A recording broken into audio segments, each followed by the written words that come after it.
like football. Beer, looking at Raleigh.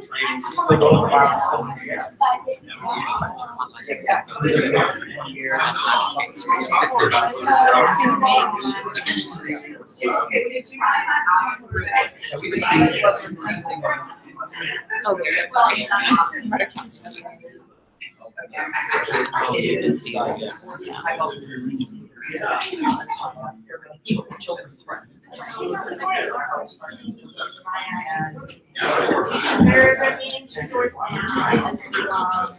And they're meeting also.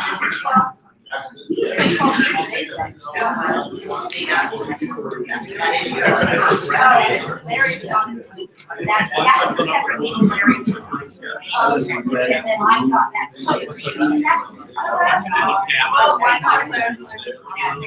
They asked me to go. I said, well, meeting is fine. Oh, that's Larry.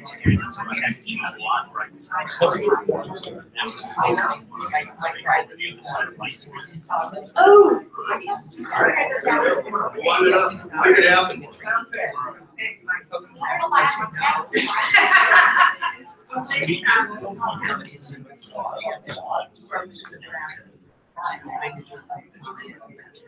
yeah. Yeah, the idea of that was that But he's totally crushed.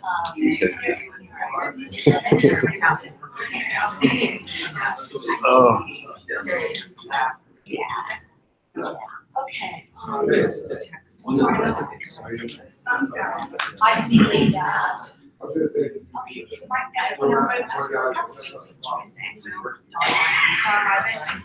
now, Allison, there's a question about some people that are, there's only one. My private Patty is only my Patty. Patty is only my comments. That's all I heard. Okay. There's a couple people sworn in Athens, which is in private. Maybe we could do that. We need to get to ours. I don't have a text. So, oh, but maybe for him. So, Mike, you weren't there at all yesterday. No, I was doing a workshop. Okay. Because I need to get the text. I don't know. Maybe for you to participate in the meeting. Oh, do you have it? Okay. You got a little bit on this side.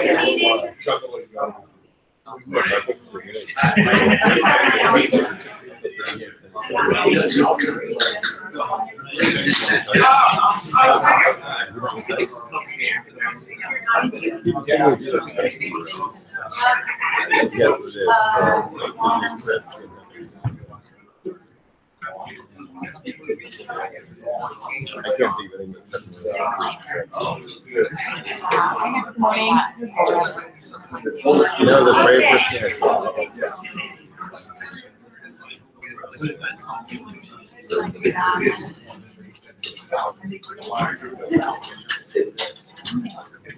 I think my board member.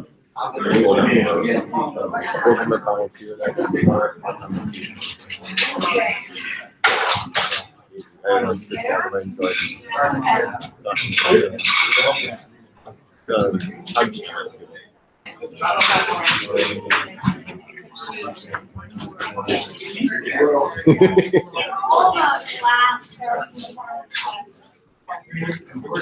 Oh, and actually,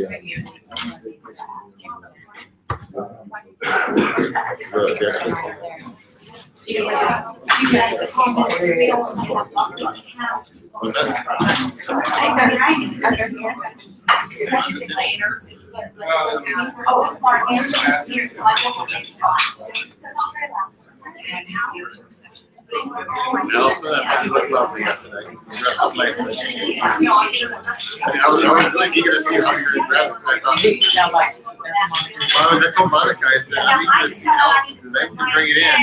It's her. So wouldn't it surprise me if you came and looked like a princess? Do you have a text space? Okay. Yeah, because I should probably do that before the meeting so you can participate. Yeah, I like to get it on. Yeah, between now and I don't know if I need to start the meeting. In fact, it's probably better if I swear him in now before we start. Yeah. Is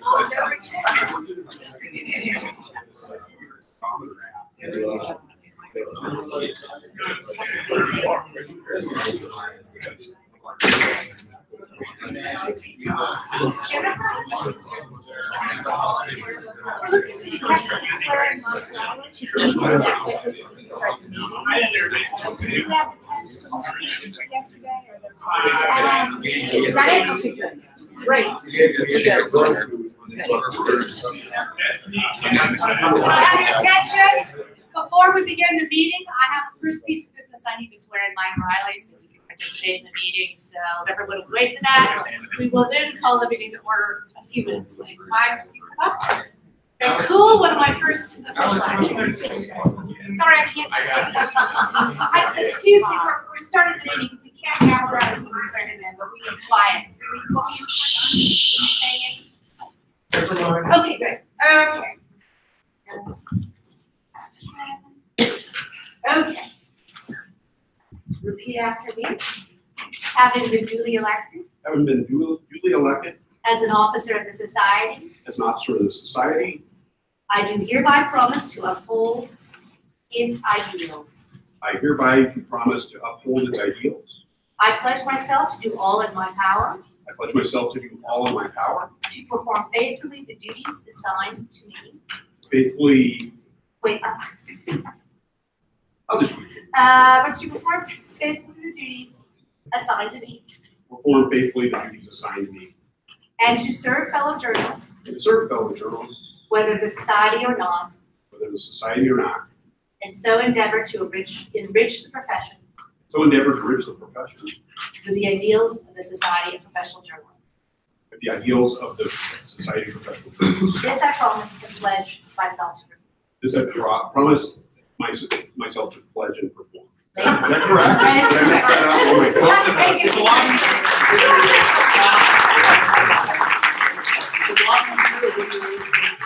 No one can hear you. A lot easier. Thank you. Reading small screen. Think there is. Okay.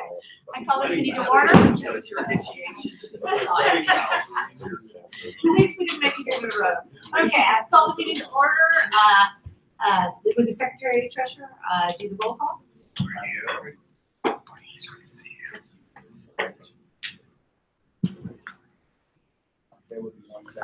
Please note it's 9:07. We begin a few minutes late because of the swearing in.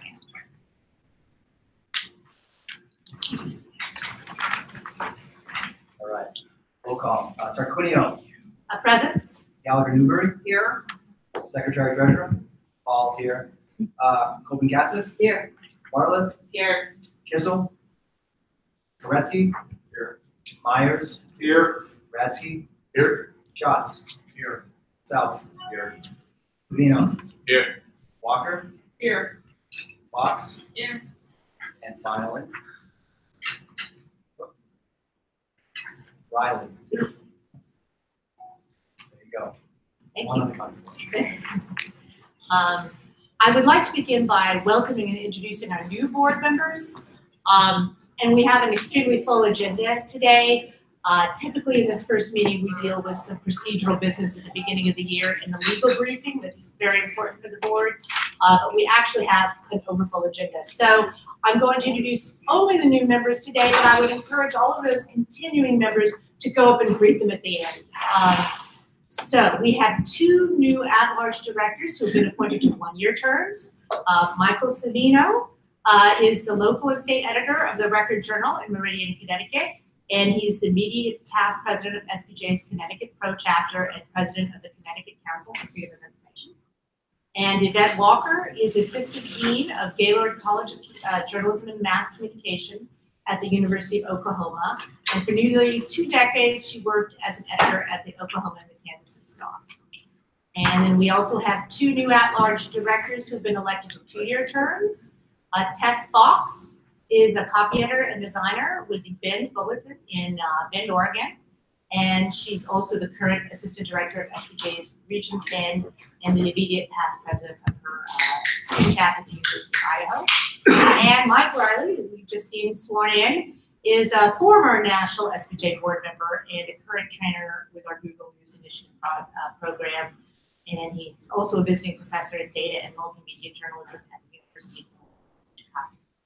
So that is, those are our newest board members. Now I would like to invite Allison to introduce the staff. Here to my immediate right is Amy Wong, who is our Director of Finance and Administration. Here you have Larry Messing, Director of Development, and Jennifer Royer, who's Director of Marketing, Public Relations. Our new journalist on call, Rod Hicks. Monica is Editor of Quill and Director of Training. She runs also the Google project. You have Isaac, who is our postgraduate 2-year intern. Christine, what's your title now? Program coordinator and all around tech person. She handles our IT in the office. Marina, who just joined us, who's always been part-time, is now full-time. And Marina handles marketing for Facebook. She's also the staff person for Facebook. And she also handles our contract with ACES, handling their social media. She's program coordinator. And you have Bashrat. Bashrat is our director of conferences and events. Next to him, you have Tony. Tony is our graphic guru. And then the head of the office, Linda Hall. Did I miss? Oh, Billy. Billy, our webmaster. That's it. Very good. As you can see, we have a full staff, including many new faces. So I hope the board will get to know them well in the coming year. Yes. Oh, and also I know many of them have other duties they need to perform. So I'll leave. But thank you for joining us this morning. Thank you.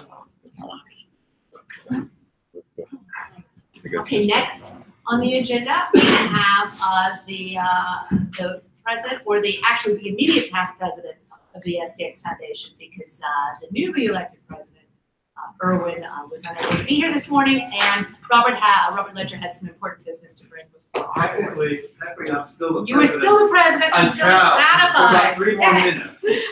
Because that's the way that our organizations are set up. There are checks and balances between the 2 boards. And one of those checks and balances is that you all ratify our director and officer elections.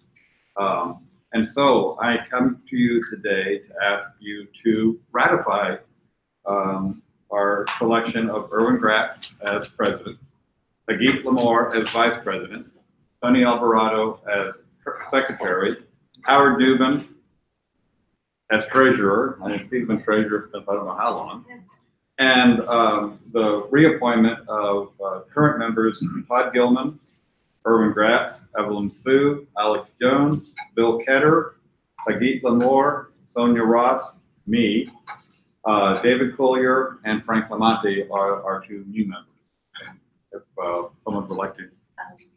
I would like to move approval. Do we have a second? Seconded. Okay. Any discussion? All those in favor say aye. Aye. Any nays? Any abstentions? Okay. Motion's approved. Second matter, again, another check and balance. On Thursday, the board voted to change our name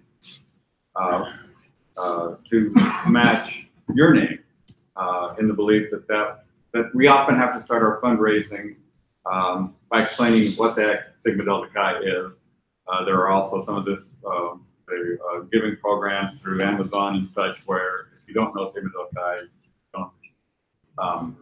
you don't know to define it that way. Looking up the Society of Professional Journalists Foundation, or just journalists, will come up. Our bylaws, I'm going to pass these out, require us to do one step there. Again, and the checks and balances, it requires our board to approve any bylaws amendment by 2/3 of the total board member, not just those in attendance. And then to notify this board within 5 days, it says by mail, but that was back then. I figure I'm mailing them to you here. And then you all can vote us down. If you take no action, the bylaws go into effect in 30 days, or the amendment goes into effect in 30 days. So this is our notification to you. No action is required unless you want to tell us to go back to being Sigma Delta Chi members, which I hope you don't. And if I make, on Thursday, I told that board that was the last time I was going to speak because I thought everyone was going to be here. We had a miscommunication.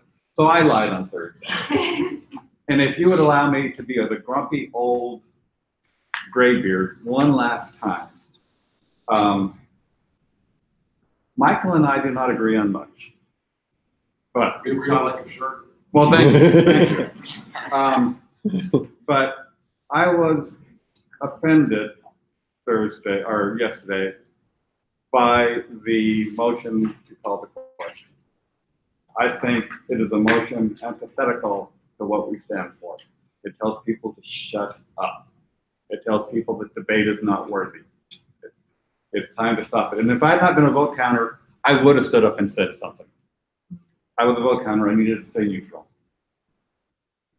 Part of the situation is, matter of fact, and I was proud. I have to share one old story, an old fart story. The year that I was president, the president ran that whole meeting. We didn't turn it over to the resolution chair, and I think we should go back to that. But at one point, somebody called, a particular delegate called the question. He didn't go to the mic. I ignored him. Made him so angry. But I ignored him because for this very reason. It does not belong in our organization. It does not belong at this board. It does not belong at the SPX board. And it especially does not belong at our delegates meeting. I don't know that the resolutions chair can say that. The president of the organization can. And I would encourage you to return to a situation where the president runs both businesses. And with that, I'm done being a grumpy old man. Can I add to that real briefly? I think it is important to speak up on things like that. I'm very appreciative. I'd like to speak up on something that I heard that I thought was out of bounds. And it's related to the delegate meeting It as is. well? Okay, then, yeah, go ahead. Covering the legislature, I've learned that you question somebody's proposal or their arguments, but you can't question their motivations. And to say that somebody is pulling a con, I think is completely out of bounds. And again, I think that's something that a president can call somebody on much more effectively than a resolution chair can. And at that point, it's very well taken. So I'm going to leave Okay, it. and Thank you for the opportunity to serve and do great things. I would like this board to thank you, Robert, your committee was 6 years.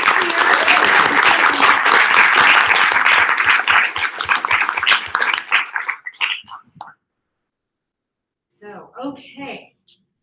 Moving along to President's goals, and I've spoken a lot about these, including last, I think, most speakers. I will be brief as possible. I think many of you heard me speak about advocacy, and I've already done a couple of things this week to start on that.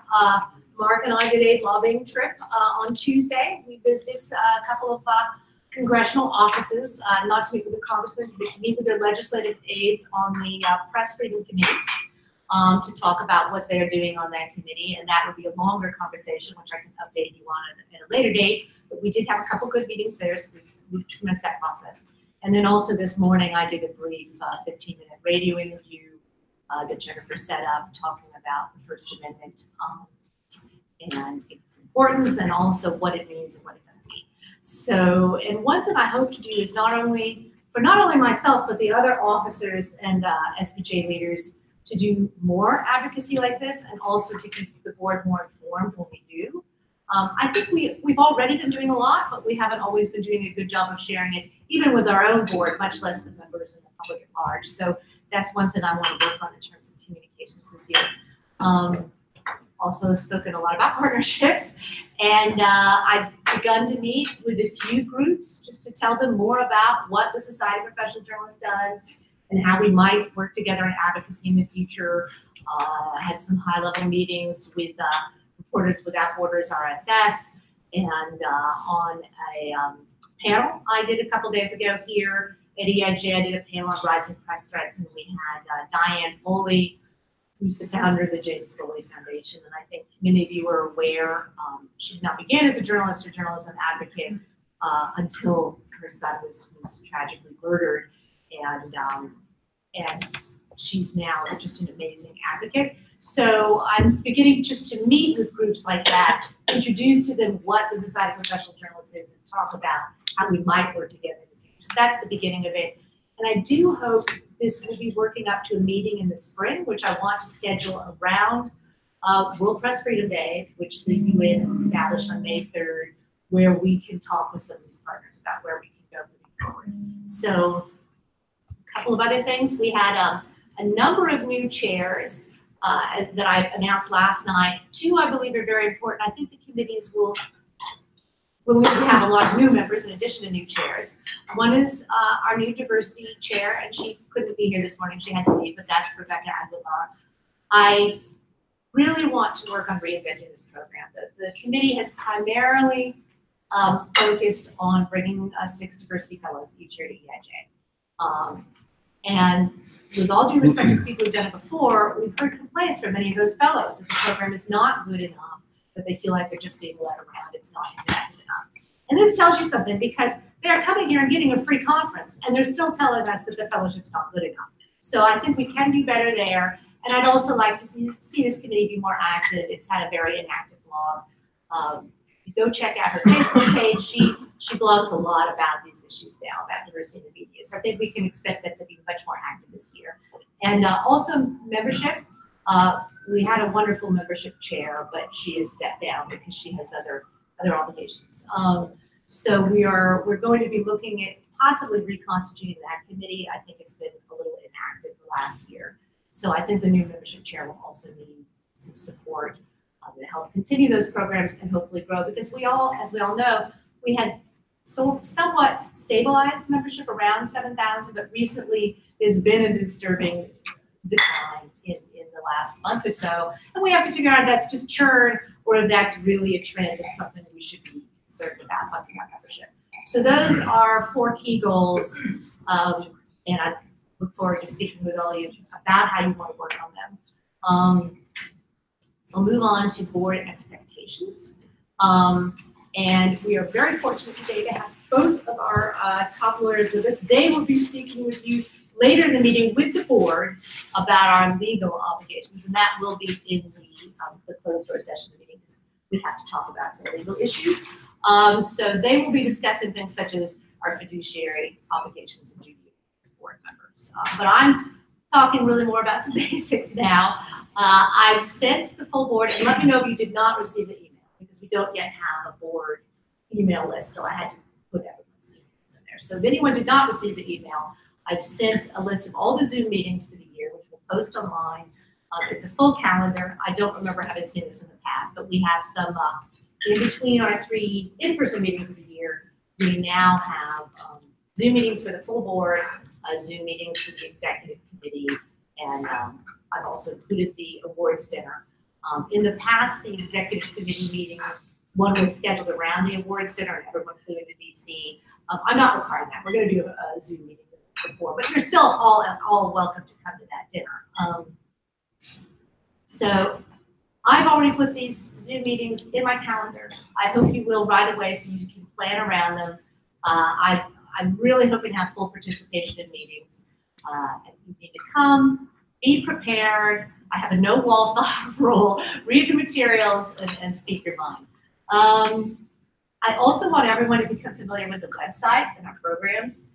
This is particularly for the newer board members, but there's actually been a lot of changes, so it's not a bad idea for the continuing board members to become really familiar with that. In terms of board communications, we tend to have very active email chains, and this is good, but I do want people to be mindful.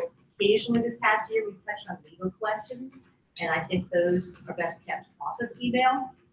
We do have frequently scheduled board meetings now, more than we've had in the past.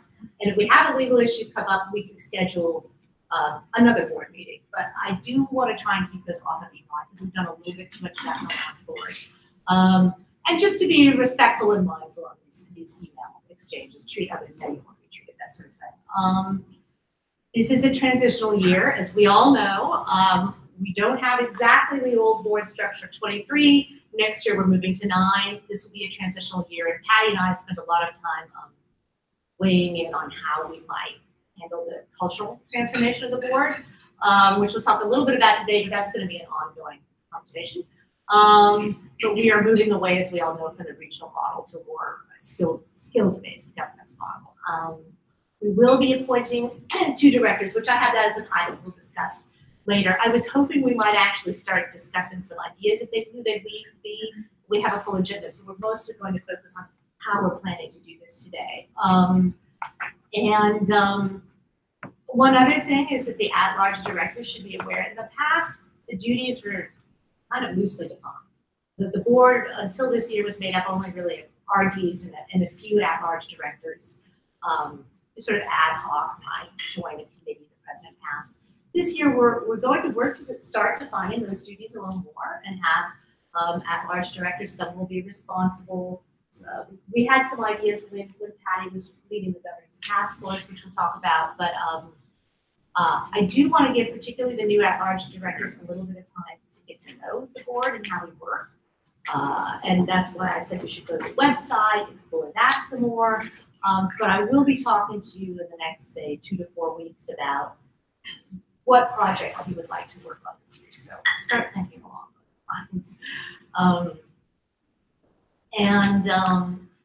That's it. I mean, the final thing, which we will talk about in legal, which is generally keep the good of the whole in mind. We have a lot of ideas here, but it's also not an individualistic thing. We have to keep the good of the whole in mind, both in the meetings, in our email exchanges, and in our long-term care society. Okay. To your email exchanges. Yeah. Don't forget we have a Slack. Yes, yes. I meant to mention that. Thank you. Yes, and there are some conversations. And think about the Slack. If we want to do a sort of long-winded discussion of the future of SPJ, that's actually better handled in Slack than an email exchange. Well, there are a lot of conversations that are better handled on Slack. Yes.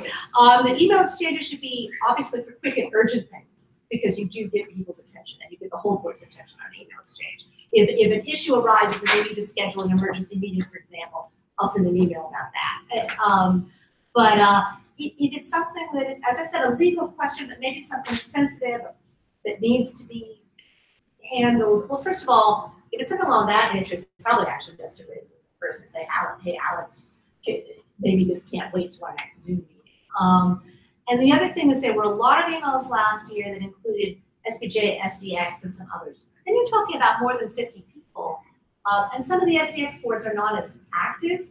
The members are, on the SDX board, they expect to only come to a few meetings a year. They don't expect to get bombarded with dozens of emails from us. So maybe think before we send those, is this something that should go to all leaders? Is it an issue of general concern? Or is this an internal SPJ board? To follow on there, and I see hands. To that point, this is probably going to help Alex a little bit. Communications in the past have been separated between SPJ and SDX for that very reason.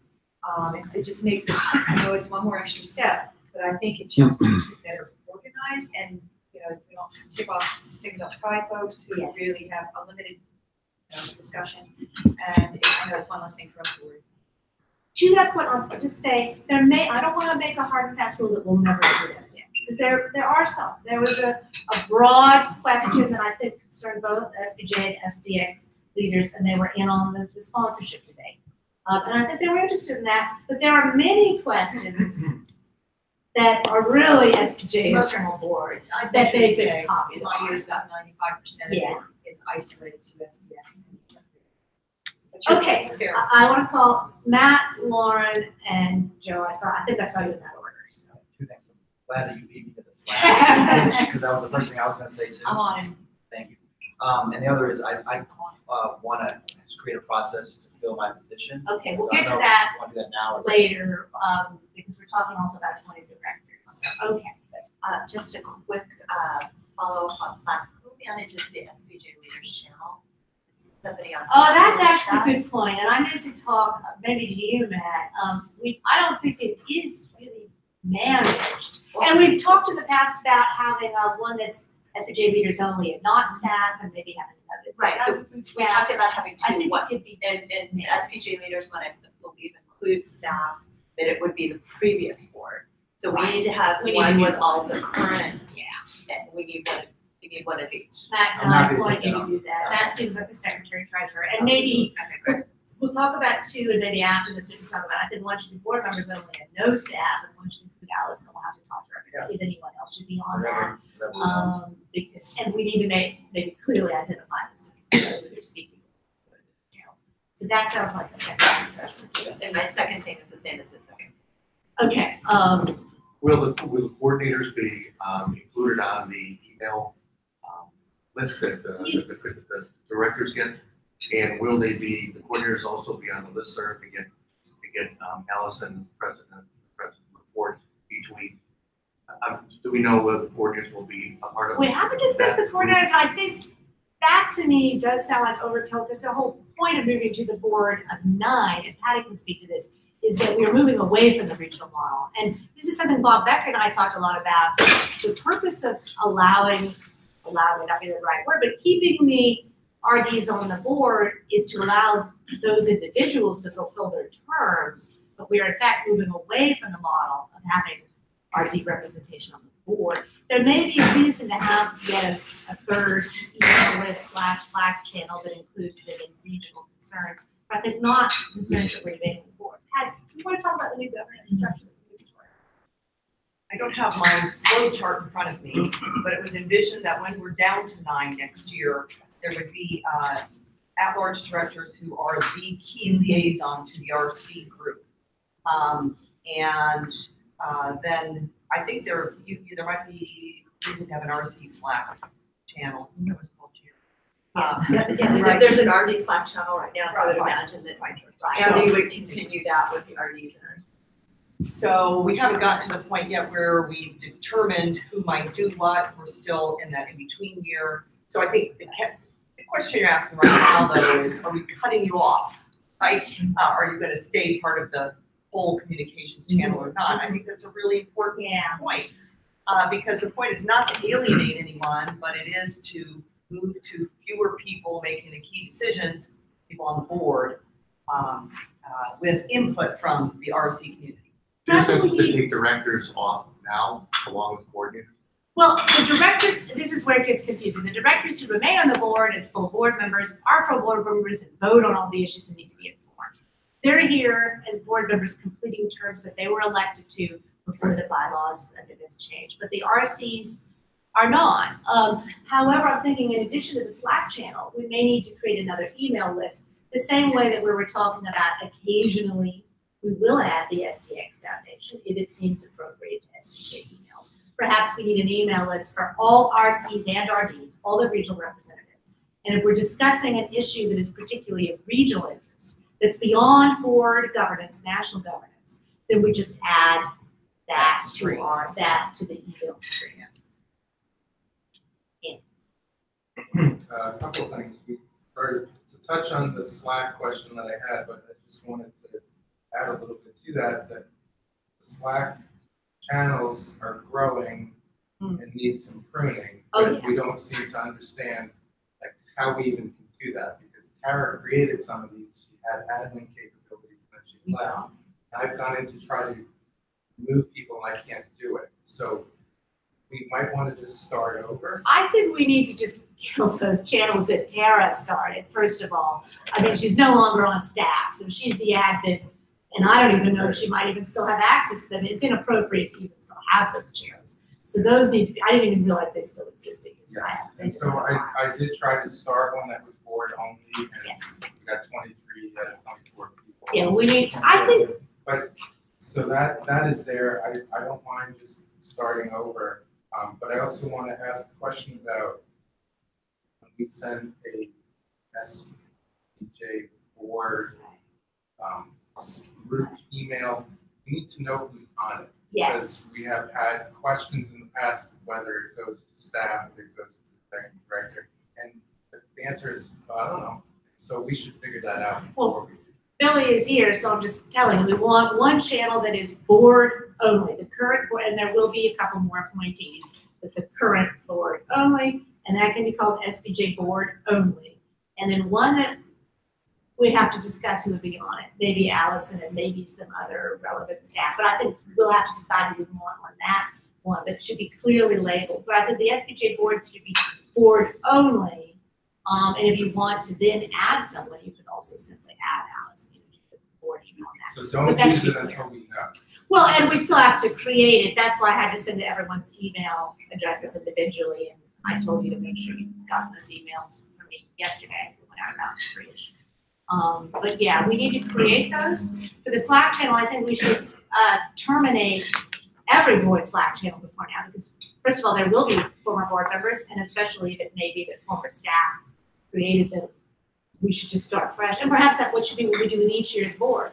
Just start a new Slack channel and maybe have one board only and one And Alex is a tech person that we have to work with Billy on this. We should have protocols with people, staff, just like we have a newsroom. We should. People leave to change passwords, to disconnect them from things. Both universities that work at it and newsrooms, we have to. You just volunteered for one of our first at-large committees.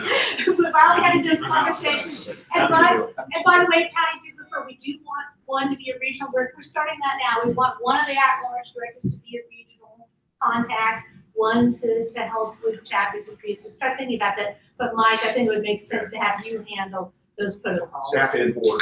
Yes. Somebody. Absolutely. Just to my point, Jill, actually. For those of us who are at universities and market groups who never use this, you probably already know that I have never used my university email address, ever. Ever. But you are accountable and your emails can be,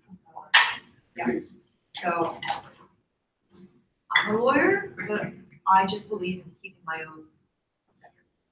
That's really a good idea.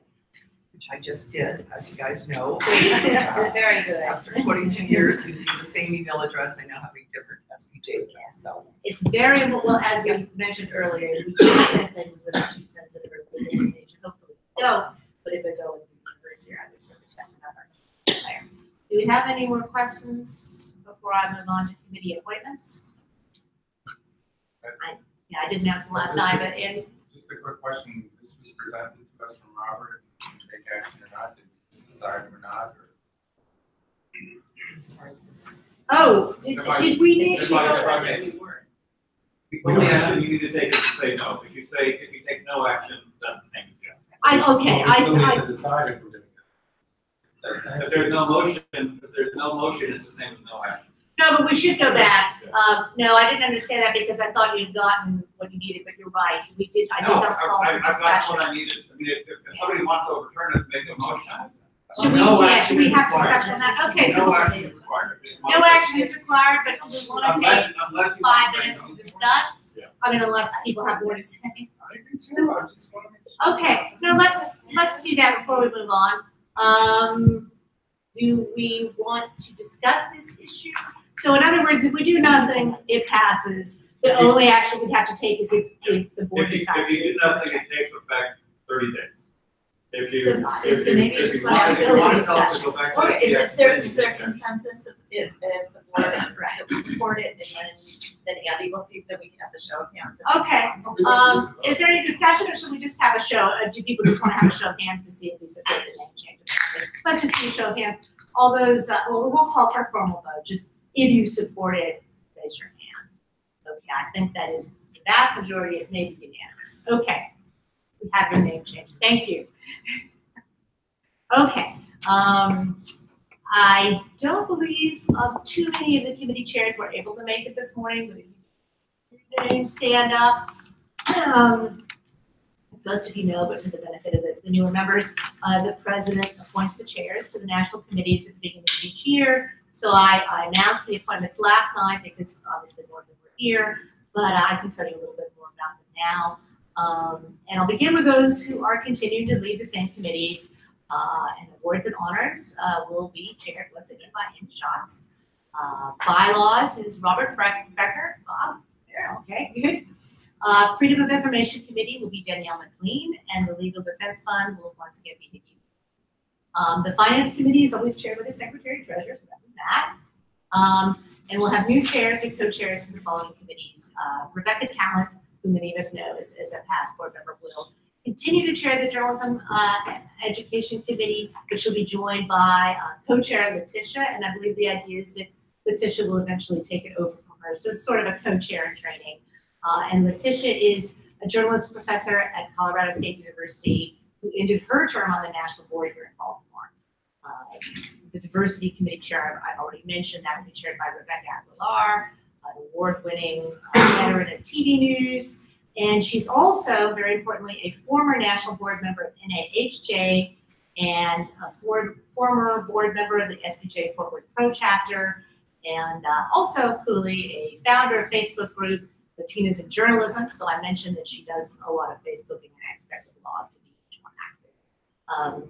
The Ethics Committee, as I believe we all know, will be chaired by past national president Larry Walsh, longtime TV producer, and also she is a project manager with Trusting News Project, and now with SPJ's Facebook initiative, she's taking on a new role there too, as a project manager.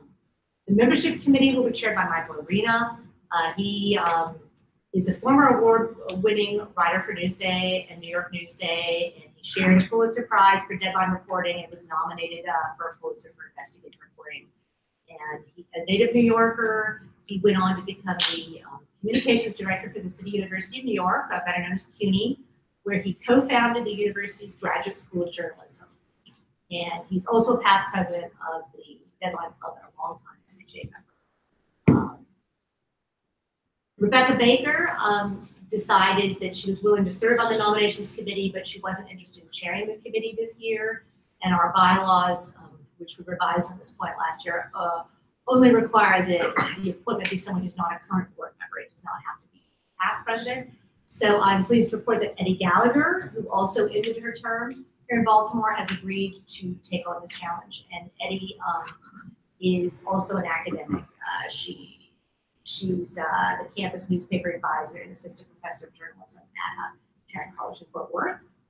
So that we started to run a little bit differently this past year. It used to be more of an informal thing where the immediate past president would just go around and talk to current board members and others and try to get people to run. We've actually formed a real committee. So she will be assembling that committee in the next couple of months. And any recommendations you can give her for committee members, and bear in mind, committee members cannot run for next year's board. So these can be perhaps past board members who are not interested in serving again. Any recommendations you can give her for committee members would be vital, because I know Lynn, who did this for the first time last year, said that was one of the biggest challenges with getting people to serve on the committee who weren't interested in running on the board. The resolutions committee will be chaired by one of our new national board members, Michael Savino. And fortunately, we were able to get him on board this year, so he joined the committee and was able to be there for the process and see how the resolutions process works at conventions. So he'll be in charge of that next year at San Antonio. In addition to the national committees, I'm creating 3 task forces today. There may be others, because as we said, we have a big ideas this year, but these 3 I'm creating today, which I previously announced to you that Patty will be doing.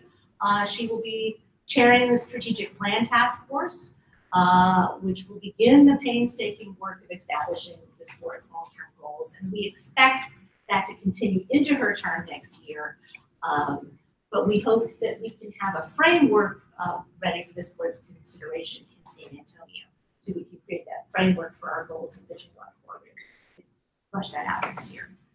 And Patty will also chair the sponsorship task force, something we've spoken a lot about in the last board and here at the convention. As many of you know, the sponsorship policy was written many years before the creation of EIJ. We now have partners for the convention. This year it was just RTNA and us, just the 2. Next year we'll have NAHJ as well. Anytime we have 2, 3 groups organized at a convention, it obviously becomes more complicated. So we want to strengthen our sponsorship policy, but also streamline our processes, because we found out it was a little bit ad hoc when the EIJ programming committee was informed or brought in to the process of the sponsorships. So we want to codify that and get all the groups to agree. So that'll take a little time, but I have asked Patty to bring a proposal to our first Zoom board meeting on December 1st, so she's going to be busy with that. And finally, because I've talked a lot about partnerships, I'm creating a task force to focus on partnerships and specifically to plan the events I'm talking about as a partnership summit this spring in May. And I have gotten a very kind agreement from Andrew Seaman to chair this task force. So as many of you know, he's our latest Wells Key honoree. He's a former national board member and chair of the ethics committee for the last 4 years, and did the reign to ethics over to Lynn, so we had a little more free time, even though he has a new job, and he's agreed to chair the partnerships task force. So obviously, we wish all these people well. I want you to go up and, first of all, thank them for their commitment, but also those of you who are interested in these various committees or task forces, talk to these people. They're hardworking, but they need our support in using this. I'll let you decide if this is appropriate, but I wanted to ask the question, kind of raise the point on the sponsorship. Right. Is that okay? We can do that now. We have the public comment period coming up a little later before we go into exec, but do you want to talk about sponsorships now? Because I expect it will come up then too. Okay, well, but my point, I think this is actually important, that when we had this debate about Coke, we went through our policy.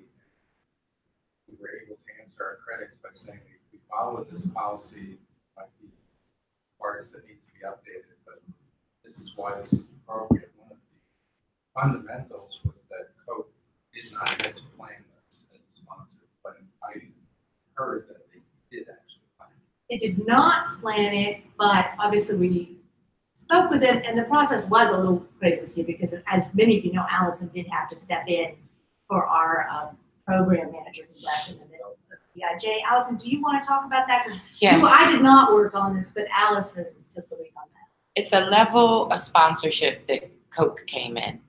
First of all, they weren't the only sponsor who came in at this particular $25,000, I think it was, level. They are given a choice between 2 or 3 panels. Coke chose freedom of information. And they and any other sponsor at that level can plan their panel. It's their panel. It's a sponsored panel. In this case, because I knew of sort of the controversy surrounding it, I jumped in and contacted the Coke person who was planning the panel and asked if I could be of assistance in choosing and helping them choose panelists. They agreed, and so I chose the moderator and called Mark and asked, because they were looking for someone legal, asked our lawyer, our law firm, if Mark could sit on the panel. And I recommended a third person who could not do it. So they chose the other 2 panelists. I reviewed their description and tweaked it and sort of changed it a little bit. So I was pretty heavy-handed in putting their panel together, but it doesn't typically, my understanding is in the past it hasn't worked like that, that the sponsor pretty much chooses the panel, chooses the description. I just was very involved in this particular panel. See, I mean, what you're saying against our policies, that they come in and they choose their panel, but the policy says they cannot. Right, and I was not aware of our policy. It's actually in contradiction to how I understood it worked.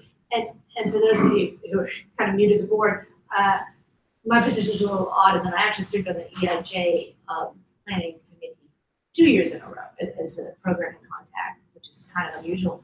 But I can say how it was done last year. However, I have to admit the programming committee does not get involved in planning the sponsor panels. We were just kind of told about them, and it's not. I mean, this one, it's we have the SAG after, for example. That's one.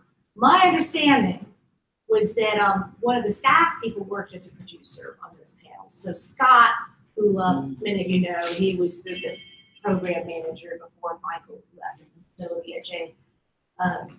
Scott would work with one sponsored panel, and I think perhaps, and I don't want to speak for RTVA, but my memory is correct, I think maybe they work with SAG-AFTRA since that's more in their space to plan that one.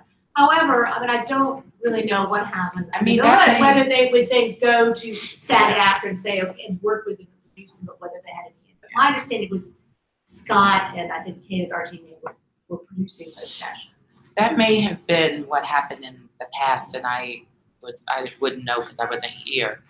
But when I spoke to RTDNA and Kate, I asked Kate, you know, who's doing this, and then spoke to Holly, who sold the sponsorship, and asked for the contact so that I could jump in and try to steer it. I mean, for lack of a better way to say it. And it may have been that that's what Scott and Kate were doing, that they, I mean, I don't know. But Patty, for the purposes going forward, your task force, it's somewhat interesting to look at what was done in the past, but really only up to a point. What we want to do is plan for the future, even if it's been done that way in the past. Is that what we want to do in the future? I So this is the understand key. that, but I'm gonna say that I have been going around this conference telling people that Coke did not plan that conference. And now I'm hearing, oh, yes, they did. They picked to it. So we Well, it have sounds not like been, we you have were not the been producer, but forthright. they We have not been forthright with our members on this. This puts us in a very compromised position. So, not happy to get this information My at this understanding moment. was that Allison had been done it. I saw your hand in your Yeah, hand. who were the two panels that they picked? I don't know, I'd have to see the program, but two journalists, one from a paper in the South, I'll look and see. But no, I never said that I did the whole picking of the panels. I did jump in and had the moderator, Cheryl from IRE, who agreed. And then after she got a little bit of pushback from her board because she got a phone call from one of our members, dropped out. And the other two panelists, let me see who was on there.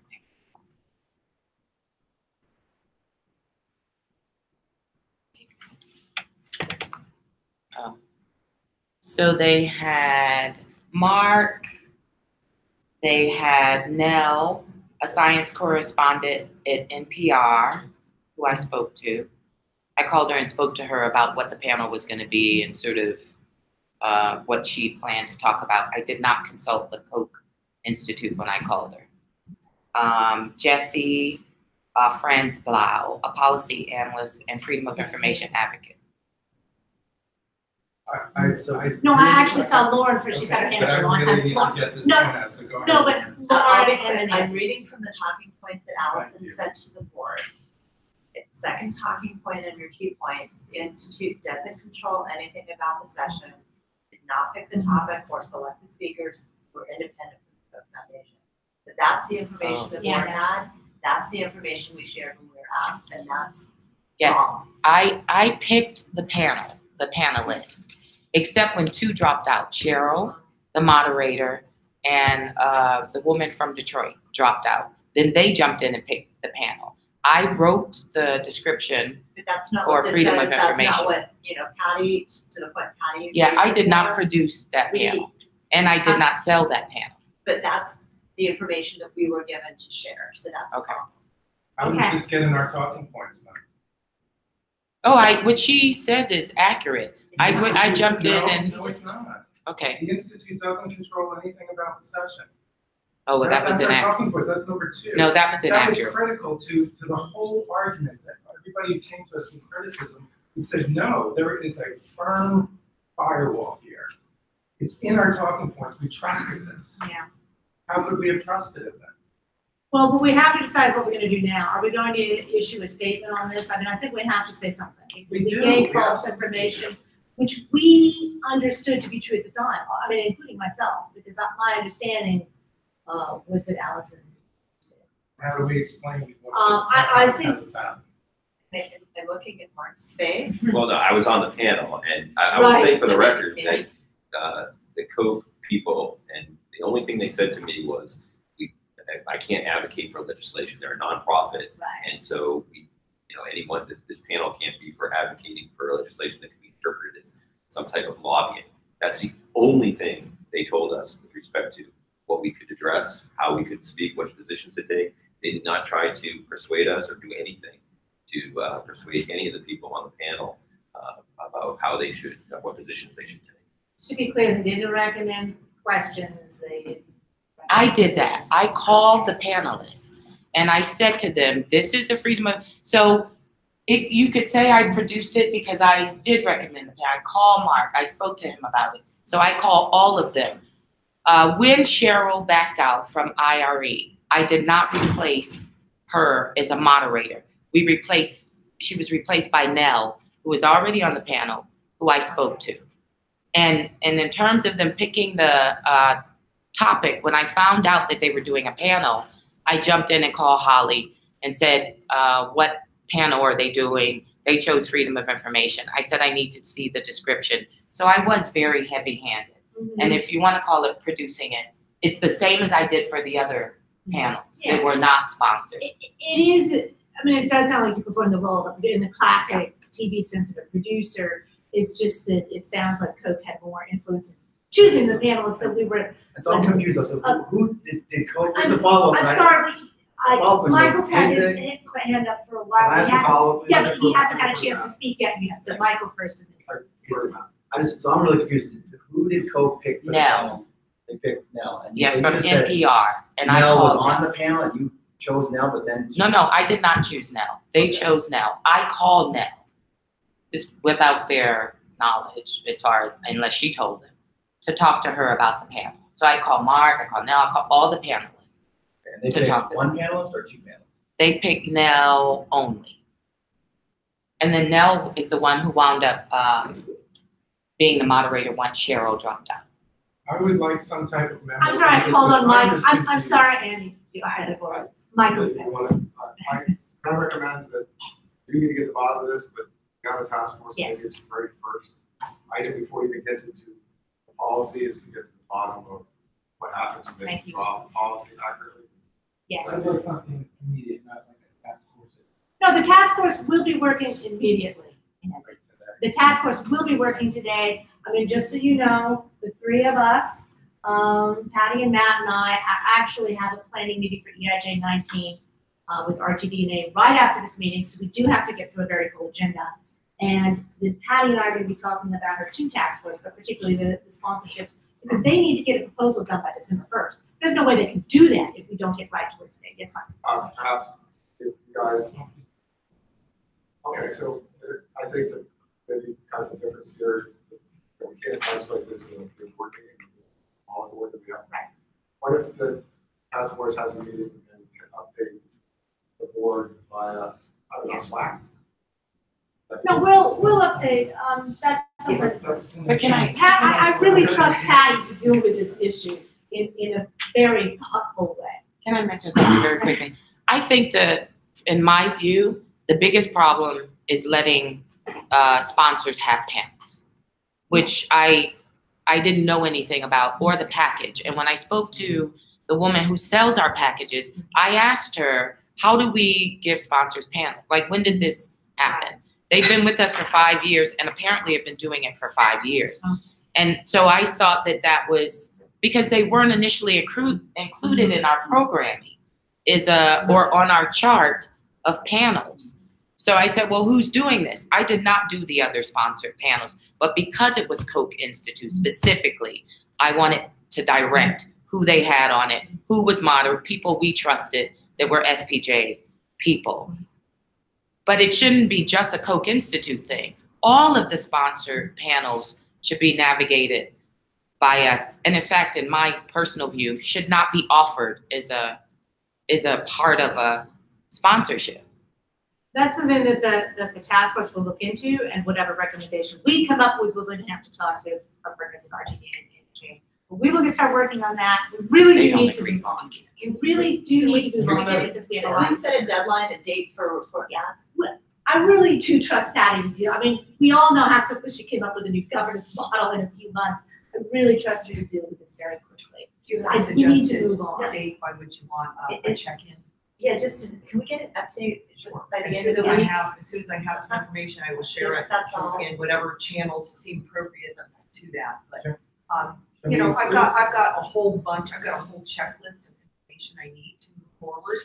And it will be with all Can we just get some type of memo that explains exactly what That's happened? what we're talking about. And That would be- exactly how that got. That's what we're At the talking top about. of my list, yeah. And exactly how that got. That is what we're talking about, but we do Alex- need to move on. Alex, and exactly how that We got. do need to move on. How that got in the talking. We Yeah, I'll write understand. it. I'll This write is it. very important, and Patty is working on it, but we do need to move on.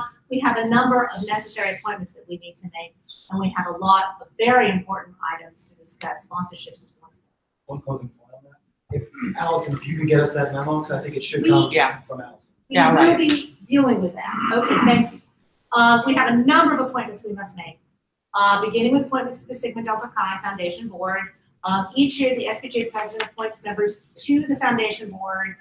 They must be members of this board, and traditionally, they have included our officers. So my SDX appointments will be myself, Patty, Matt, Sue, and Andy. Those do not require approval, those are presidential appointments. We also have the finance committee appointments. And as I mentioned earlier, that is always chaired by the secretary treasurer. And it will also include myself, Patty, and Sue, because it always includes the 4 officers. And then we have 2 appointments that do, according to the language of the process, they need to ask Bob, this need to be ratified, but they're appointments that need to be ratified rather than elections. Not quite so different. My 2 appointments are, and they do not need to be members of the board, they are at-large members. So my 2 appointments are Andy Schatz, who will be returning to the Finance Committee, and Bill McCloskey, a former national board member who continued on the Finance Committee last year after his board term ended. And actually, I do want to ask, since these need to be ratified, do we call for a motion?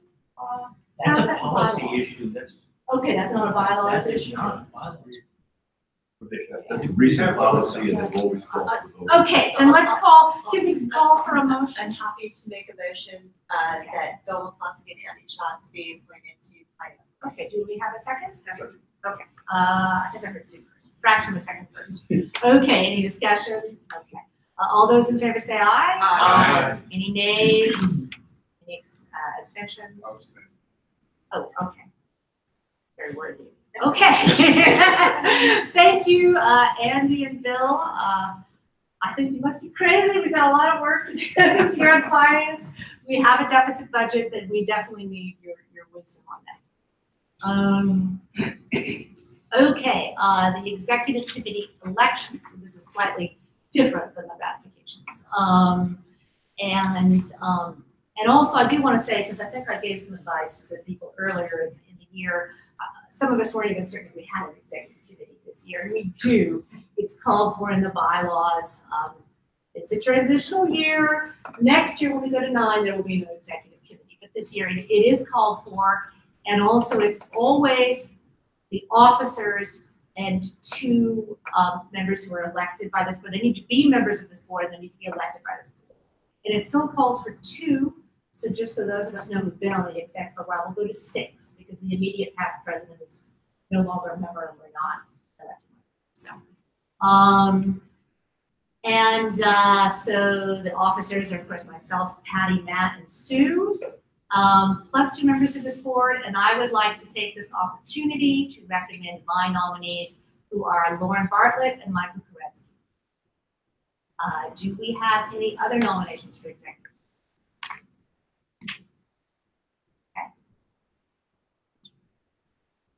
Do we want to, anyone want to call for a motion?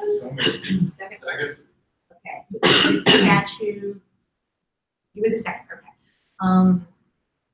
Okay, all those in favor say aye. Aye.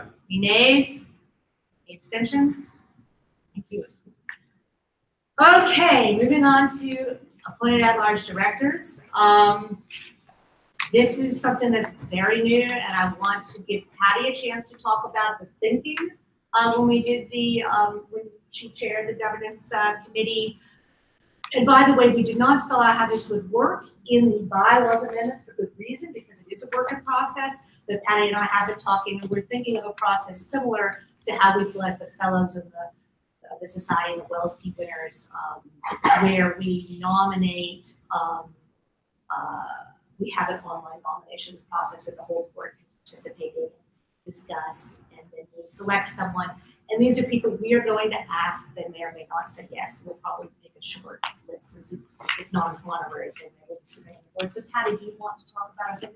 Just the intent of the at-large positions was to assess where we stand at the end of the conference, look at our composition, and determine whether we see places where we could use a different person, right?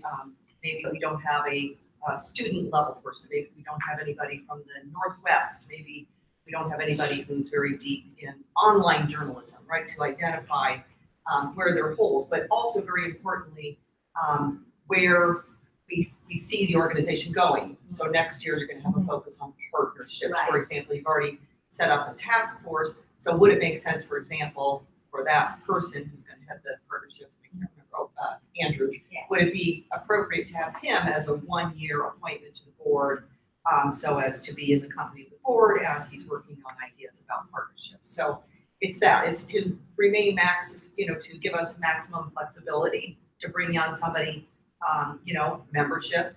Obviously, if we have a committee, would it make sense to have that person on board as right? Right. So that's the idea. And did we decide? I don't think we really have talked about a process. So We've been back and forth on it, so I can tell you the last thing we communicated on is that we would have an Excel spreadsheet online that the board can go in and participate, names, notes, we can work on that. This is kind of how we handle the solicitation process for fellows of the society and the like.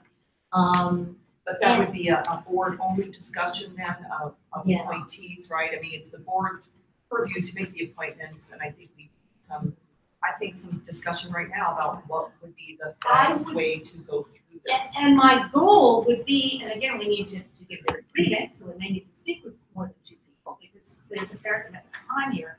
I would still like to get one or both on the board in time for the December 1st meeting, having some important discussions. And I believe that always was the goal, was to have the person or persons seated by the next board meeting. So I do want to be in the nomination process immediately, like we did the next week, get that up online and start soliciting ideas there. And I think eventually we would be doing the outreach, most likely the officers, unless someone recommended someone that made sense to have that person do the outreach. So you want to move forward with having a document available for anybody to add a name to, and perhaps a note that says this person would be good because as you look around the table, right, and maybe we can set a and it's based on skills and on diversity. Those are the 2 things we're looking to really bring in. And we can select, the beauty is we can find someone from anywhere in the country. It's not regionally based as it's been in the past. Do people want to discuss the process for picking this out? And I should note, initially I had considered having some conversation in the closed door meeting where we actually discuss names, and obviously we don't want to discuss people not in the room. But we do have a very full calendar, so we made the decision that we added several items during EIJ to the agenda. So we're not going to have time to get into names here, and we shouldn't do that since we're talking about volunteer. So we're only talking about the process now and how to select. But is this a good time to bring up Region 11? We'll bring that up after that. But I think after there's, this is I think process. they're parallel tracks. Yes, they are, and we're going to discuss So- that afterwards. But this is something we've So never the done. process question, just if I may, I think my proposal for the Region 11 vacancy was that we appoint someone to fill my position as an RD, not as an RC, just want to be on the board. And I think that process. But could you are be- bringing up a different matter. I did want to No, get no, their no. input on the appointed Correct. directors and But then move to on my to point, yours. I think that's a 2-week turnaround time. We solicit applications. We come will in be 2 filling weeks, your and we can position do one way that. or another the same way, but you're bringing up a different point. I did want to ask the board if they had any. I know this is very important to you, but I did want to ask the board if they had any input. Right. First, So what I'm suggesting on, though. can I finish? I did want to ask if the board had any input on the appointment process for the 2 appointed directors. I think your idea of having a document, just send the link out so we can all provide input and give us a deadline, Okay. and I think that's all we need. And is 2 weeks enough to be? I think so, input? because I think we need to move quickly.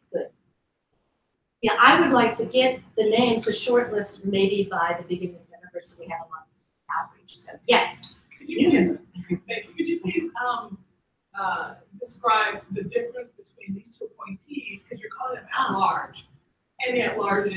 just elect? That's a very good point. In terms of their duties on the board, they will be identical. They will be at-large directors. They can take on special projects. They can do task forces. They can vote on it. They're expected to participate in all the board meetings as soon as they're sworn in. The key difference is because we are selecting them, and there may be people who ran for office, by the way, and weren't elected. There may be people who served in the past, but we wanted to open it up to people who maybe wouldn't have thought of running. We're hoping that these appointees will help bring much needed diversity and also new skills, digital skills, other types of skills. And you can maybe talk about that a little bit, Patty. The idea is we're reaching out to them and asking them if they can serve on our board. That's the key difference, but their duties are the same. Do you have anything to add? No, just, again, tied, I think it makes sense to consider people for these 2 additional positions who are doing something specific with deadlines. And so as I think about this more, and truly this is a work in progress, guys, it's really, we're just trying to figure out what makes most sense, right? So you have articulated a focus on partnerships, on diversity, on membership. So those are 3 names. I'm now like, well, would it make sense, for example, to invite Rebecca Aguilar to be on board for the 1 year as she works on diversity priorities? And I'm sorry, have you named a membership chair yet? Yes, I have. Michael Arena. He's not as well known as some of the people here I know. Arena, Michael Arena. Right. Would it make sense if that's, so that's what I think, that we Yeah, should think about people who are chairing a certain task to bring them into the conversation so that we can all share information on important topics like our diversity outreach, like our membership. I think those are, to me, those are very important things to think about as we fill these 2 spots. There's one key difference in terms of the bylaws, and this is important. While they have all the same duties, they're not actually required to be SPJ members. To run for an office, you do have to be an SPJ member, and if we ask someone to serve on the board, we hope that they'll join. But this does allow us to reach outside of our existing community, quite honestly. And one thing we talked about is maybe a media tech expert who's not an SPJ member. We could go and solicit them and ask them to join the board. And of course, if they do, we hope that they will join. But that's something we haven't done in the past. Michael? I would like to report on Slack. Starting off with Patty. Yes. I would think it's easier to edit the date, so if you posted that thought and these others, I could Okay. And our goal again is to get the nominations by the beginning. So we'll post that fairly soon. Okay, so moving along to the point that I know Matt is very eager to discuss. As part of the board transition, Patty, Bob, the bylaws chair, and Andy and I discussed how we would replace any RDs who left the board for any reason. Obviously, we have one now because Matt has won his election, but sometimes they leave the board because they leave the region for other reasons. And we discussed using the same process we have in the past to replace RDs, in other words, asking for candidates for the person leaving that position from others. But the difference is, as Bob's pointed out, when people leave the board now who are completing terms that they were elected to before the bylaws changes, that's an individual privilege we're doing for them to allow the individual to complete that term. We're under no obligation to appoint a national board member. Our goal is to reduce the board. So the policy we came up was to replace them with regional coordinators. Same process. Yes. Okay. And I have a vested interest in this. I live in Region 11 for those of you who don't know me. I would make the argument, because we're talking about the full year, just like Don Myers was just elected as an RD, not as an RC, that it should also be an RD in Region 11. If we're talking about a shorter period of time, I completely understand that, but I would really encourage this to be an RD. Well, where would you draw the line? I'll just say because Don's situation was a little unusual because he was appointed to fill somebody else's position in a the same thing. very different circumstances. True, but structurally, it's the same. We're talking about short of maybe 3 weeks, the same period of time, because I know Matt was about to say, we talked about this. You could easily just have a 2-week period, have this a quick Zoom meeting a week later, after we've all had an opportunity to adjust the application. You don't usually fill that. Michael, did you have your hand up? No. No, okay, but Andy. This morning at the regional director / coordinator caucus, we endorsed the idea of adding somebody to serve out the rest of the term as a director. It's certainly also something that would have been envisioned in the governance and the transition that there would be a director. So it's not as if this is like, we're not necessarily creating something new. I would imagine that it was envisioned that this director position would be filled for the entirety of the term. That's actually the opposite of now this was the chair of the governance transition task force. So this is a question that frankly we didn't consider, right? Because, you know, that an RD would then become one of the executive, right? So we didn't consider it. So this is what we're doing. We're, you know, mixing up the sausage right here to figure out what's the best way to go. But the whole philosophy of re-envisioning the board was to get smaller and move forward more quickly on issues. So this, just adds one more body. And then I get, if it's the, I don't know that we're absolutely tied by the bylaws that exist. It is actually where I stand on this. And if we would add then an RG for 11, maybe we just want to go with, we could just go with one appointee. I think we have that flexibility instead of having 2 appointees. I know that the bylaws I don't know if we indicate have that that we have flexibility. We have, I'm sorry, I have I'm to just defer gonna the ball say, on this that is the question. least interesting part of SPJ to me completely. No, I really I have want to to defer talk the about expert here. memberships, I want to talk about partnerships. Yeah, but we're talking about bylaws now, so I do want to defer the ball. Okay, this is a situation where you make the decision. We got from 23 to 9, and we created an article to cover the transition. We couldn't cover every permutation of what might happen during the transition. So we never said anything about what happens if a regional director leaves. All I can tell you is my understanding of the requirements we were given was we wanted to give the people who were elected time to serve out their terms. And the goal was to get small. So I don't think you're under any obligation to go either way. It's a choice you need. So I would like to hear. What about, no, but Patty asked a different question, which is, are we No, you obligated to do can't. 2 Yes. appointees? Yes, you are. Okay, so That it's is not the like new our structure. choice. No, we can say, we could do 2, we could do 1, we could do none. We are obligated to have 2. I would like to hear the argument for this from Matt, please. Okay. Thank you. I think he's been ready to go, yes. I'm just gonna read you a tweet that was filtering through San Diego last night. It is the year of 2018. Is it just my imagination, or is it the National Board of SPJ? 95% white, 0 women of color. We're having a discussion about excluding people. We have the ability to fill a seat. There's nothing stopping us. There's nothing stopping us. We can do it. Bob just said it. I've been telling people for 4 months since I announced the possibility that I might become secretary treasurer. And I told them that this is a position the board has the ability to fill. We can appoint someone. Yeah, it's for a year. We're cycling down to fewer board members, and we're going to have RCs and RDs because we don't know what the acronym is for the caucus. But this is a no-brainer. We are able to fill a seat and have more people at the table, to have more people of color at the table. And the one person in the 4 months that I've been doing this come forward is Deb Cool. Okay. Now, if you want to be seen as the group, we're already seen after this meeting as the group that couldn't get its shit together on Koch Institute, and that is embarrassing. Pardon my French. Now we don't need to be seen as excluding anyone. It's for a year, it's 1 seat, let's bring them in.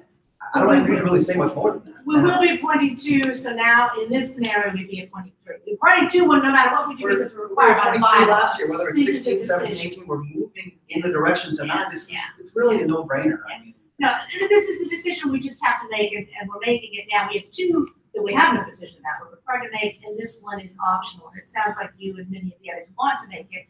That's good, but we still have two that we can do nationally, and they do not have to be SPJ members. And then we have one who must be an SPJ member from your region. Yes. Can I make a motion? I'd like to make a motion. Can I make a motion, please? I'll second it. Thank you. I would like to make the motion that we start a process to create an RD or to fill my term. But before we do this, I would like to say the one thing I would like to have some clarity, because Lauren, you made an interesting point, like, well, it's almost a full year. I could see late in the term not doing this. So is this a one-off motion to fill your position, but later in the year, we can make the decision to do an RC? In other words, we're not making a policy now No, for this the is year. specific to Region Okay. 11 now. Let's make that That's your clear. motion, right? Correct. Do you want to say your motion again? Yeah, I would like to have someone complete my term in Region 11 for the calendar year, and I don't know that this needs a part of the motion, but I think that we can do it in 2 weeks, and we No, can synchronize I'm gonna it with get too your thing, specific. and we can, that's what I'm saying, that's not part of my I would motion, just say, but that's pretty simple. Appoint Just someone make to the fill the motion RD. to- can we just make the And I motion second it. to appoint an RD to complete your term and without a timer? Okay. Second, okay. I don't know if we need any further discussion. Okay. All those in favor say aye. Aye. Any nays? And I'll abstain on that. Okay. Thank you, Motion everyone. is approved and we are good. Discussion on, so all I have to sign it again. Okay. Okay, so we will now hold the public comment period before going into executive session. And before we do so, I do want to explain executive session for our newer board members and also people in the room who may not know what that means. In executive session, it's basically the closed door part of the meeting, and we turn off the camera so we're no longer live streaming. And those who are not board members are invited to attend, such as our lawyers and some of the staff have to leave. And I want to explain why we need to discuss the following items. One is just an advocacy project that was recommended to us by another group, and we don't like to discuss another group's ideas in public. So that's pretty obvious. And the next item is a board orientation with our lawyers, and we have to ask legal questions and the other personnel questions that I was okay to discuss in public. So, but before doing that, we will have the public comment period. So, with any members of the public here to speak? Hi, my name is Alejandra Encino. I am the president of the Chicago Club, with the largest chapter in Chicago. Here to tell you that I'm disappointed of everyone here who did not abide by the SPJ code of ethics, and everyone here who has failed to uphold our own sponsorship policy. Currently, as you all know, if you read the sponsorship policy, we are not abiding by it because it says that non-media sponsors are not supposed to have the control that the sponsor of the FOIA panel has in this panel.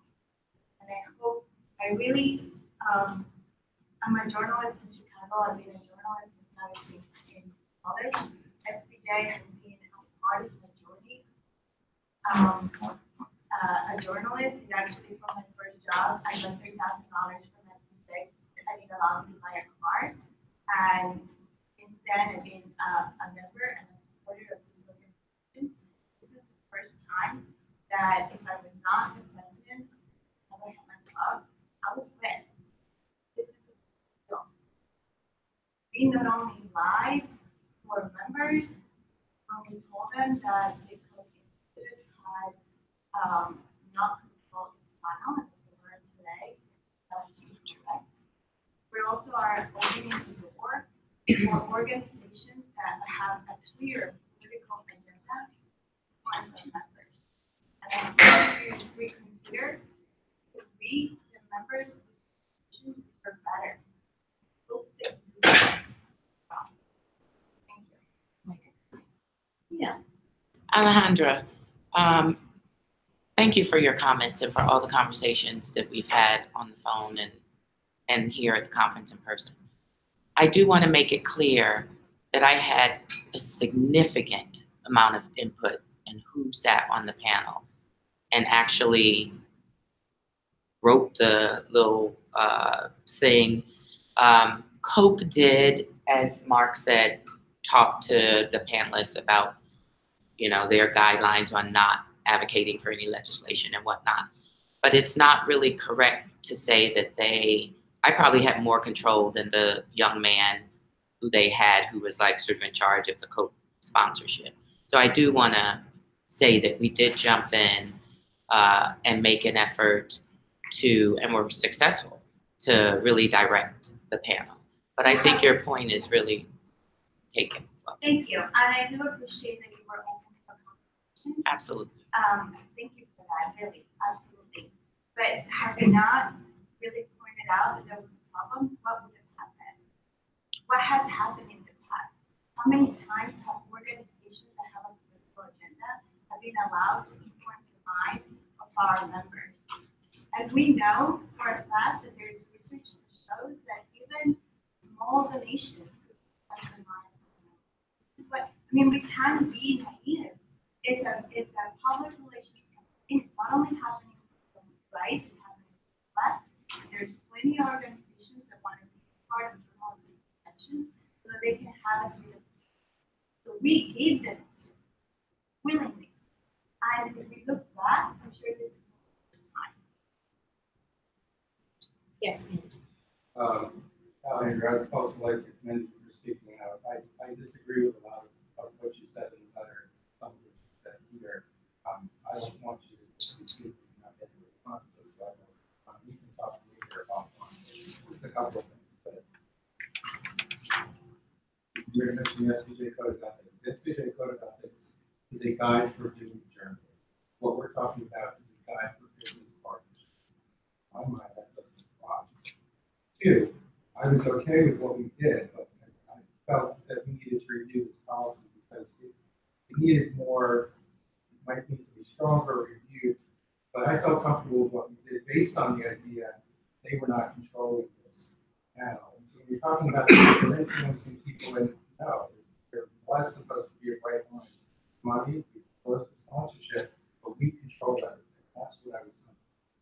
We're now hearing that's not what happened, and I am not happy with that. But if we were to follow our policy, I think we are in good shape. But I still would like to. So let's talk further.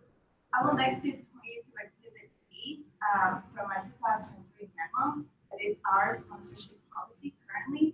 And it clearly says in number 4, non-media contributors will not be called sponsors, contributors or donors, but supporters, and their contribution will be disclosed to all convention attendees on a handout or program that also includes our sponsorship policy.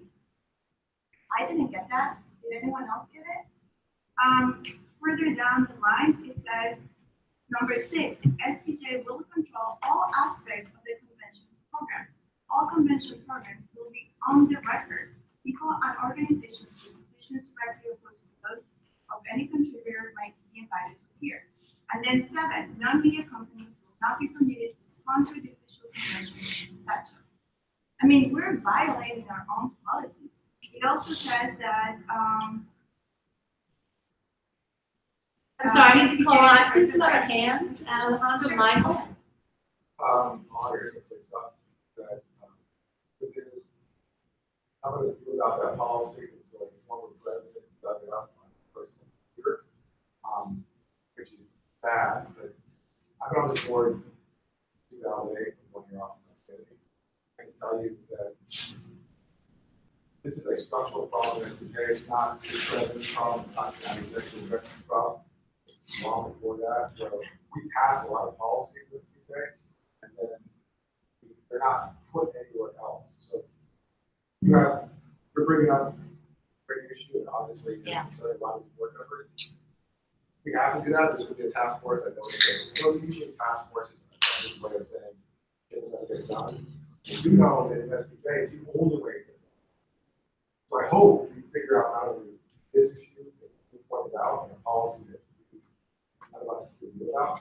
I hope that when we figure it out, we actually write it down this time so that in 15 years from now, I can go, you know, there was a chick Alejandra had a policy, she cited, it's really cool. I hope you actually write this down, ever come down to this, and put it somewhere where someone else can find it. I have confidence that these guys. And actually, Michael, to your point, I actually did start talking with staff because I could not find our policies when trying to prepare for this year as president. And I had to go around to past presidents, some of them were president 10 or 15 years ago, and say, do we have a policy on this? So I've actually told staff that I want this to live in the board materials section of the website. Our website's very labyrinthine, but we do have a section that has board materials, and this should live there. Yes, and then we do have other people who want to speak. Again, just to that point, there is a documentation section that it's missing probably 2/3 of the documentation that should be there. So that's great. So this is that that's really, gonna get this is actually a forensic exercise, though, finding all of these policies. Yes. I would like, because Alejandra is bringing up things that may not addressed, and in some cases she's right. I would like us, as part of our memo, dissecting what happened, take these 10 points and apply them to the situation and say, was this followed, this followed, this followed, so that everybody understands it very clearly. I think the most important thing is tracking down all of these policies and clarifying them. Well, we may find that there are some in addition to sponsorships that require updating. I mean, if a policy was written 10 or 15 years ago before the real rise of the internet, it may no longer be that relevant. Great, Now, but let's do that here and now. No, we can't, because No, we actually not have this to minute. move on, Not and we this have other minute, people in the but public who as need to part of the speak. memo, that we address these 10 points, including what you brought up. From the But actually, sponsorship. Mark does want to speak, this is our legal counsel, and he was actually also on the Yeah, code committee, yeah, I so just I want to speak recognize about him. it. I was in the room, obviously, I was on the panel. I don't know if anyone was here in the room for that panel discussion. And I will say that I agree with the issues with respect to policy and following procedures and making sure that everyone's aware. But just in this instance, Alejandra made a point about how we were trying to influence our members and so forth. And I can say from my perspective, sitting on the panel, I don't think that's the case. The code people that I spoke with, again, they only told me one thing about what I could not say, which was about advocating for legislation. But other than that, they did not control anything that I tried to say. What I could tell from the other two panelists, they did not really influence them either, based on what they had said. It did not appear as though there was any influence in any way to try to advocate a specific position that was somehow consistent with what the Koch Institute has done in the past. It was really left to the panelists to speak how they wanted to speak. Okay, I'm afraid we do have other members of the public, so I need to give them a chance to speak, but thank you. Yes. My name is Kathy Burns. I'm the immediate past president of chapter 1. And I would support her statements. I'm thrilled that they're making some leeway. When I walked into the exhibition hall, saw Sinclair was a sponsor. I was astounded. Alumni of the Chicago Tribune, given some of what would appear to be censorship policies that the company has with some of the broadcast outlets. And I think this is a wonderful thing that we're taking a look at the problem and really doing something. A couple other things. I was disappointed in the convention program. And I don't know if it was to save paper from forest or what, but they eliminated all the people on these panels at the top. And I usually pick my panels that I want to go to based on who is speaking. And there was no way to know that. I think sometimes there's an over-reliance on all. Come back and look at our panels. I would like to see in future programs that they would list the speakers. The same thing I would like to see maps, not microscopic, like try and read who's the big things are in. The other thing that was missing from this convention that was enormously helpful is they have a meeting of chapter leaders, and it's great for networking.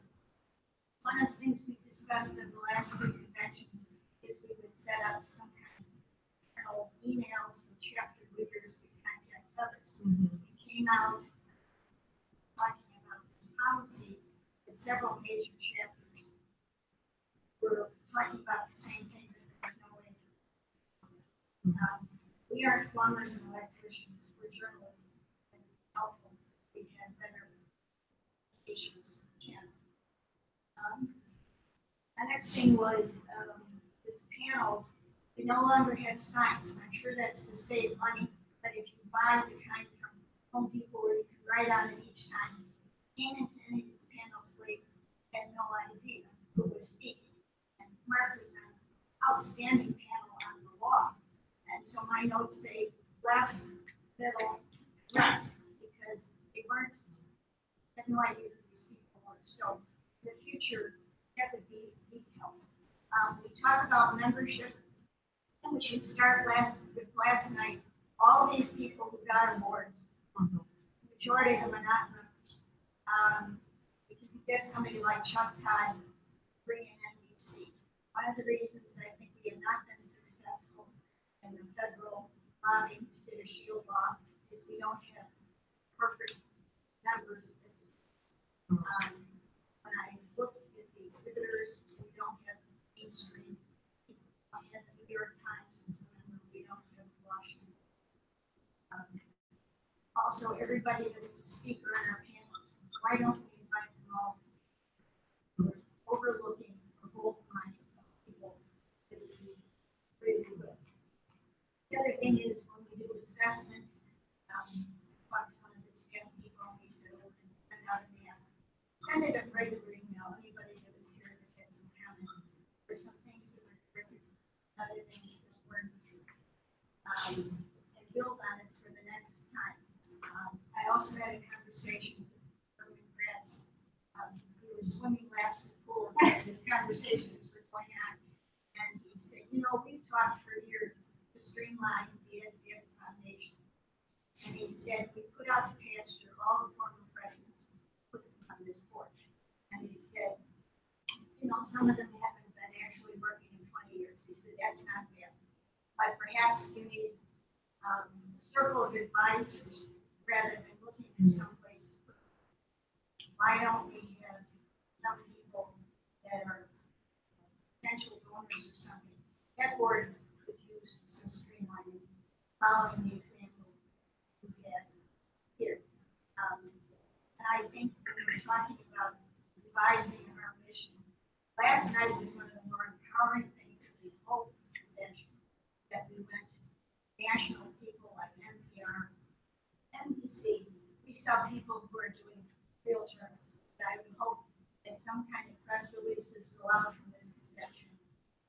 The news was not our resolutions. We had no resolutions calling on journalists to stand with us in this fight. The news last night was beyond and how we build on it. That's who we are. And I think it's time to stop worrying about what we call ourselves. We call ourselves good. And whether we're doing something that's mainstream or not mainstream. That's a thing that's continuity. And we're talking about fake news. None of those people went to fake news last night. And I saw staff taking a lot of notes, so you had many, many good ideas, which we have taken. And by the way, I used to attend those chapter leader meetings religiously every year, and I do think they're important. Allison. Thank you for bringing up the Sinclair sponsorship. We got a lot of not so positive feedback as we expected we might get from some of our members about the Sinclair bags and all of that. And I want you to know that the board did have a very robust discussion about it in April, and to remind you that they are a member of our partner, RTE DNA. But we are aware of that, and Patty's task force will address not only the Koch Institute, but there were a couple of other sponsorships that we got a lot of pushback on, and Sinclair was one of them, so it'll be addressed. It's for the New York Times and like the bigger papers and membership.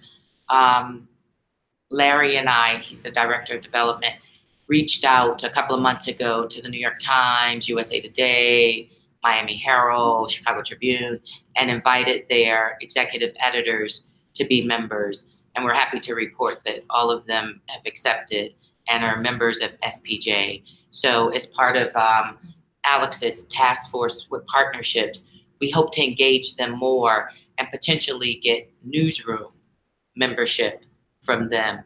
But our goal is over the next 6 months or so to remind them of who we are, what we do, why we're vital, et cetera, from the top, so that then we can get the whole newsroom. So we are aware of that, and we have addressed it, immediately. So And publicized. yes. And I think for somebody that's a beginning reporter or at the end, you know, that people have had overlooked this. We sent the letter on behalf, when Obama was still the president, we never even got a response. It would be helpful and corporate giants backing what SPJ does. We can't do it. I'm surprised to hear that members, but I understand the vision not be increased. So maybe all these things are in flux. I want to, you asked for comments and input, and I want to give a very different kind of input than what you just heard. I just want to say that this has been an interesting year for SPJ. And we're making transition upon transition upon transition.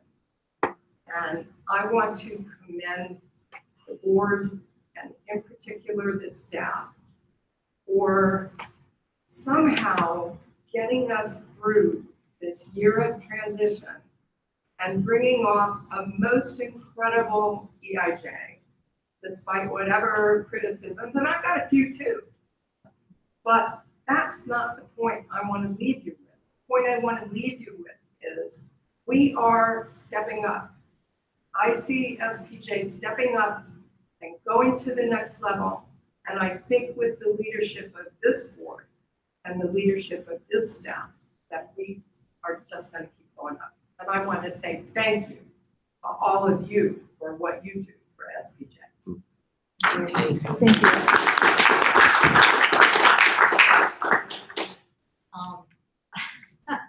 I almost hesitate to ask for more comments after that commentation, but are there more comments or questions from the public? Well, we'll have to end on an up note. Okay. We do need to go into executive session to consult with our lawyers and discuss some other matters.